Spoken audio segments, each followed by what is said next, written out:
Nagkasagutan sa pagdinig ng Senado ngayong araw sina DILG Secretary Benjamin Abalos Jr. at ilang abogado ni Pastor Apollo Kibuloy kaugnay sa kinakaharap na kaso ng religious leader. Yan ang ulat ni Daniel Manalastas. Sa pagpapatuloy na pagdinig ng Senate Committee on Public Order and Dangerous Drugs, nagpaliwanag si DILG Secretary Benjamin Abalos Jr. sa mga senador hinggil sa pabuya o reward sa makatutulong sa pagkakaaresto kay Apollo Kibuloy. Never po ako nag-solicit, never ko po nahawakan ng pera. Gusto lang nilang tumulong at sila po ay nag-aalok ng pera sa mga magbibigay ng paraan upang mahuli si Pastor Kibuloy. Hanggang ngayon po, wala pa hong nabibigay ni singkong pera sa mga nahuli, maski na kay Canada. Tatanungin niyo po kung bakit. Siguro po natakot dahil nag-offer ng 20 million reward ang KOJC.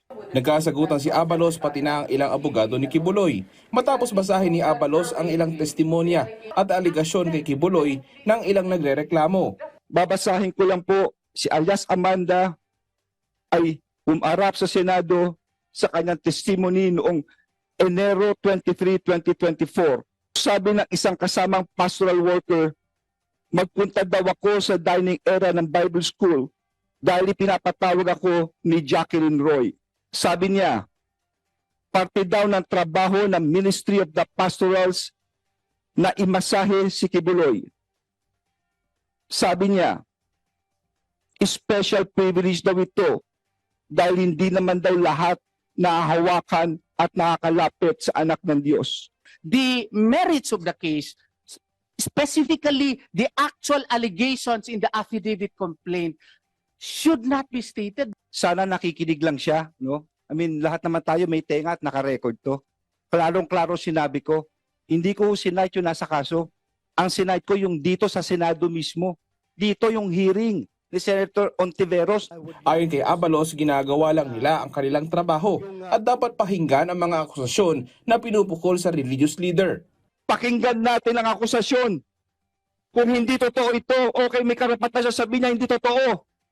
Pero kung totoo ito, dapat lamang siyang managot sa batas at dapat lamang gawin namin ang katungkulan namin.